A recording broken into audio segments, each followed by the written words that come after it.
Bonjour à tous, le rebond se poursuit à la Bourse de Paris avec plus 0,9% actuellement, alors que pourtant sur la Grèce ce n'est pas exceptionnel. Certes, il y a une reprise des négociations, mais il y a une notation qui baisse de la part de Standard & Poor's à triple C. La Grèce est au niveau du Venezuela et de l'Ukraine, 19e notation sur 22 selon Standard & Poor's, et puis le patron de la Bundesbank qui estime qu'un risque d'une sortie de la Grèce est important. Bref, tout cela n'empêche pas les investisseurs de croire à une situation de crise qui va se résoudre. C'est pour ça qu'il y a une hausse actuellement avec des rendements obligataires qui sont toujours très tendus et un 10 ans allemand qui est au niveau des 1%. Alors maintenant, tout dépendra de la vitesse d'accélération des rendements obligataires allemands. Vous savez qu'on est passé très vite de 5 points de base à 1%. C'est énorme. Il faudra savoir si on continue sur ce rythme. Bien entendu, si on continue sur ce rythme, les marchés actions baisseront fortement.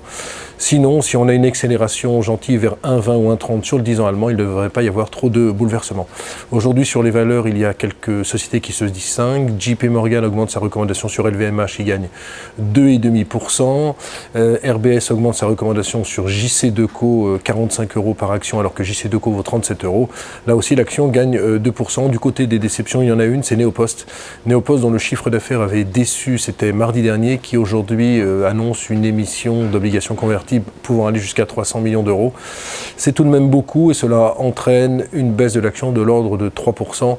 Neopost, qui malgré quand même des fondamentaux assez bons, n'arrive absolument pas à redresser la tête. J'ai eu d'ailleurs l'occasion de discuter avec son PDG dans les studios de BFM mardi dernier, qui ne comprenait pas non plus le jugement de défaveur du titre. Alors Neopost se paye sur des ratios extrêmement faibles actuellement.